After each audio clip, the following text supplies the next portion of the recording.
What's up, guys? Welcome back to Newswave. So, a secret menu appears to have been found on the Switch in Witcher 3, which of course came out yesterday, but hackers appear to have found something very interesting with the game that's, it's gonna push the Switch a bit to its limits and possibly see what could even be possible in the future, maybe, with updates. So some interesting stuff to go over there.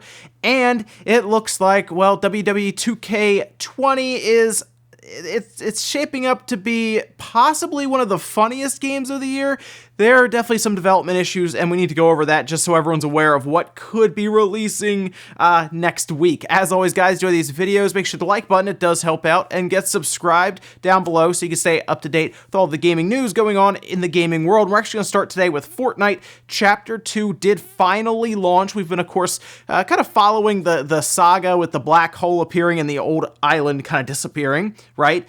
And now it looks like Chapter 2 has started. They weren't super specific with their patch notes or what's changed, more or less kind of adopting a, hey, drop in and see what's different kind of mentality, which is good, because I think if they told everybody every single thing about it, it would kind of take away from some of the exploration and the mystery about the whole thing. But as people did play it, and they did also release a trailer, by the way, so you can see some of it here, but as people did play it, they found out a few things kind of about, I guess, what you can expect here. There are things like fishing, you can swim, there are boats. There is a new battle pass that brings in apparently a new experience system and medals that you can earn in-game, and you also have upgrade weapons using resources at the upgrade bench and a few other things that people have been gathering, but it's still kind of developing as we go forward here. But hey, if you've been out of Fortnite, it might be worth firing it up again just to see what's changed. We also had an update that was, I would say, very much needed for Jedi Outcast on both the PlayStation 4 and the Switch.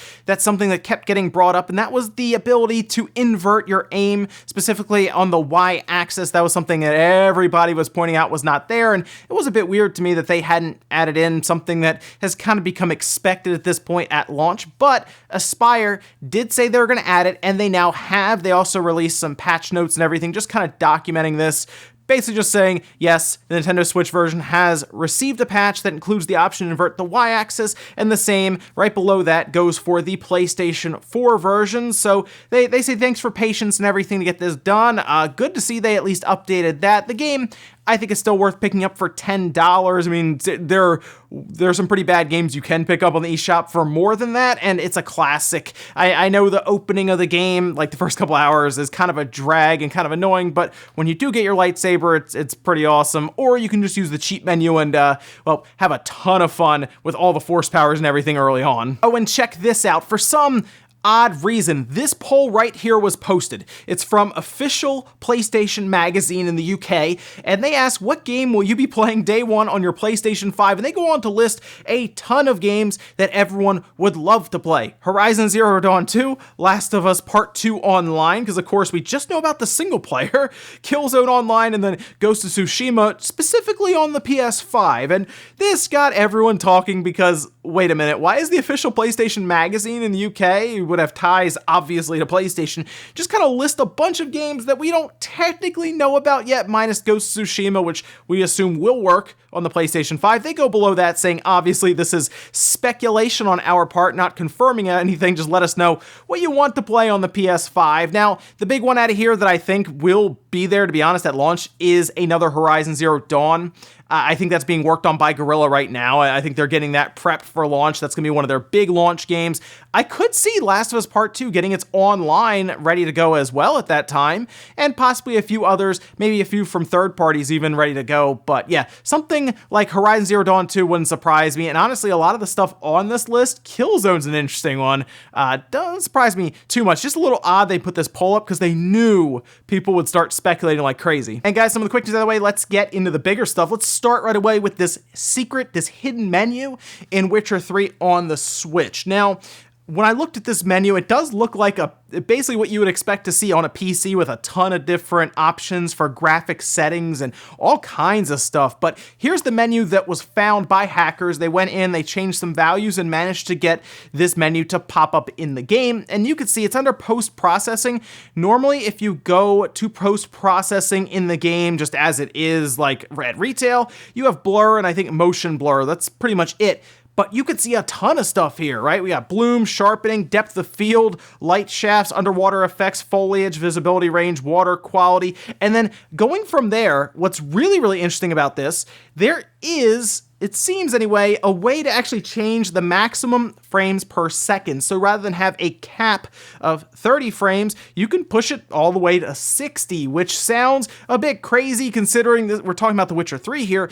But if you start going through some of the screenshots that people have been able to gather as they are playing with the effects, the game becomes a lot sharper. Like, so the game right now has kind of this softness to it on the edges and everything, and that's just kind of trying to smooth out some of the jagged edges to a degree, but it does kind of make the game look blurrier, and when they start playing around with the settings, they get a much cleaner looking image, which is actually pretty nice looking when they show some of the screenshots, and I imagine, as you're seeing some of them here, that even shrunken down into a small handheld screen, specifically even on something like the Switch Lite. Of course, none of this is being done on the Switch Lite. It's being done on like the OG Switch with like a hacked system.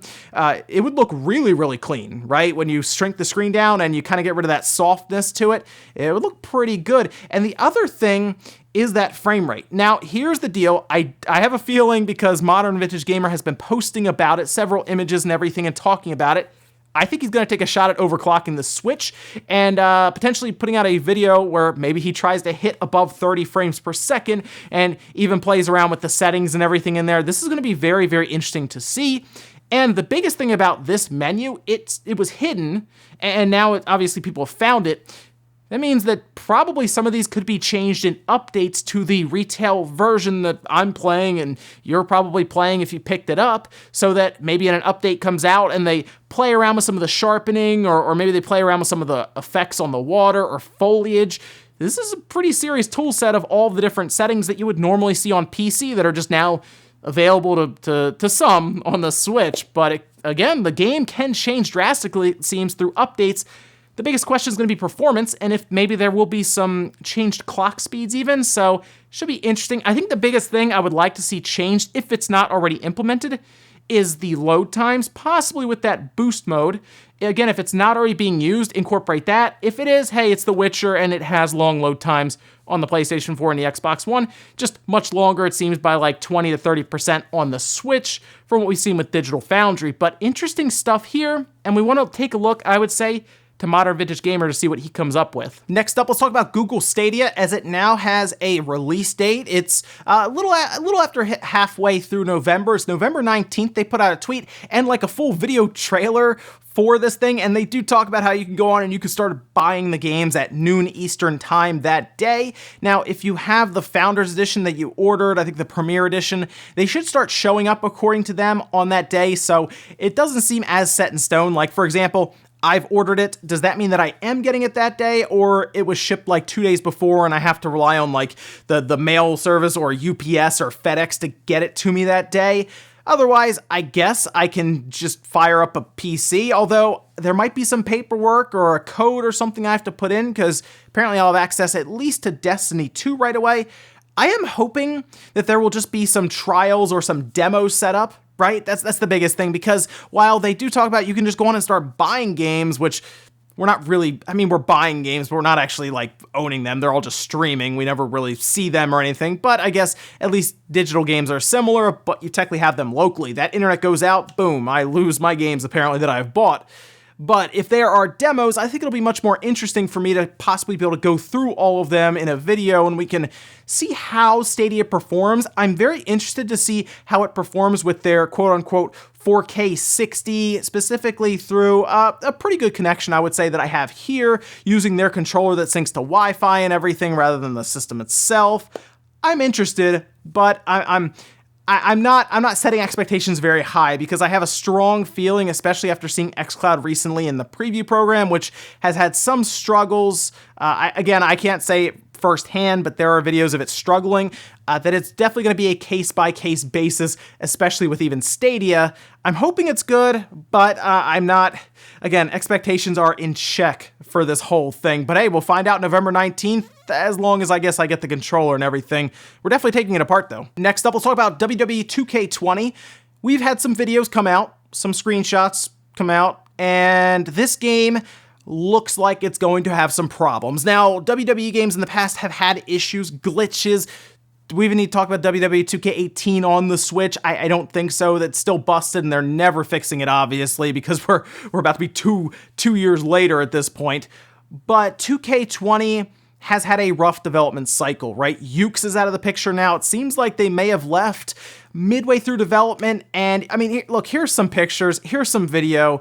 You tell me what you see, because it looks bad. Like, there are comparisons to hair physics from the year prior in 2K19, and then it looks worse in 2K20 somehow. Some of the images of the different wrestlers don't look like the wrestlers. Like, The Rock is one that keeps getting pointed out, does not look like The Rock. And this game is out October 22nd, that's next Tuesday, and Visual Concepts appears to be pretty much trying to get this thing out the door on time without Ukes seemingly helping them, from what I can tell. At least that's what it feels like. And from what I've heard, it seems that some of the development just was like completely fast-tracked to get it done. And I think this game's going to come out, and I think it's going to be semi-broken to a degree, right? And they don't seem to have a problem necessarily doing that. Again, 2K18.